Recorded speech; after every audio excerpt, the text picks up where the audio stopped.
If you're thinking, why is it so hard to make friends at my age? Believe me, you're not the problem. Midlife took away the built-in way that friendships used to happen, and nobody told you how to replace it. So today I want to tell you what actually works, because your people do exist. But in this season of life, you have to find them on purpose. Hi, I'm Ann Johnson.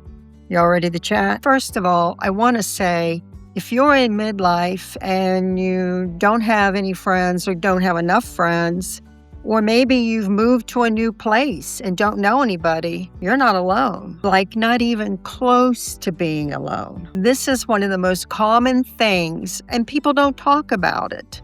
It's as if you were in line and somehow missed out when they were passing out friends. You didn't miss anything. This is genuinely hard. And we're going to talk about why this is hard and what you can do about it. Here's the thing no one tells you. When you're young, friends have their own delivery system. School did all the work. You were thrown together with people, even if you didn't want to be. Same classroom, same dorm room, same first job. You automatically found people to be friends with. And then that just stops, and there's nothing to replace it. There becomes this underrated barrier. And that's hard because adults, we think we should have it all figured out by now. Feeling lonely feels like a confession, like maybe there's something wrong with you. There isn't.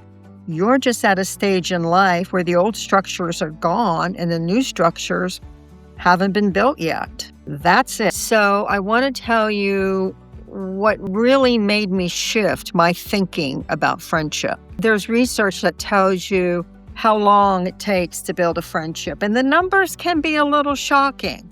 We're talking roughly 50 hours to go from an acquaintance to a casual friend, around 90 hours to feel like you're friends, and 200 hours to be close friends. 200 hours. But before you panic, we're not talking about 200 hours of real deep personal conversations. It means time hanging out, texting each other, phone calls, just casually getting together. A lot of unremarkable Tuesday afternoons that lay the foundation for something good. Here's what this tells you. If you meet somebody and have coffee, you're not even at the beginning of friendship. And that's not failure. That's just math. And math is fixable. I've been there. I've moved around several times. And I moved a few years ago, and I didn't know a single soul. And I heard all this advice. My favorite was, join a club. And I thought, why? So I can stand in a room by myself and watch everyone talk to each other? That didn't seem like a good idea. But what is a good idea? Here's what I think actually works, because it worked for me several times. Repetition. What does that mean? The secret ingredient to friendship isn't some one fantastic conversation. It's showing up to the same place over and over again and seeing the same familiar faces. That's it. That's the whole recipe. So the goal isn't to find an event. It's to find something you do regularly. It could be a fitness class you do once a week, volunteering at the food bank. It could be going to the same coffee shop every day, and you'll see the same familiar faces. Because when you keep showing up, you're no longer a stranger. You're familiar to the other people too. And familiar is where friendship starts. You should go where you already belong. What's your thing you like to do? That's your shortcut.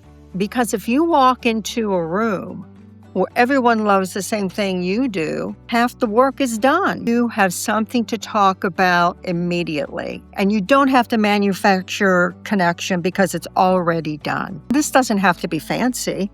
It could be a walking club, pickleball, a book club. If you like to quilt or knit, there are all kinds of groups and guilds out there to join. You just have to be familiar and keep showing up. Do what's ever real for you. This is the part most people skip. You meet someone, you have a good conversation, exchange numbers. Then you go home and you wait for them to call you about getting together. They're waiting for you too. Somebody's got to crack. And in midlife, if you want it to happen, it's got to be you. That's not sad. That's just the reality of where we are. Everyone is busy.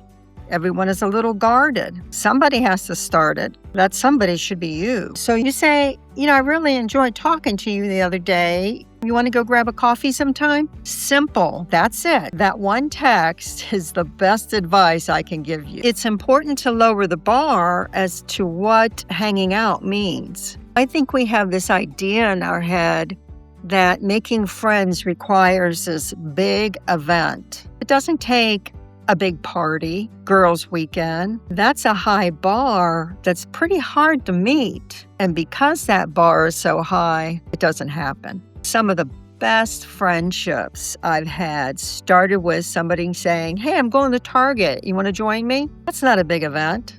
That's just a casual outing. Go into Starbucks and get a coffee. Go for a walk together.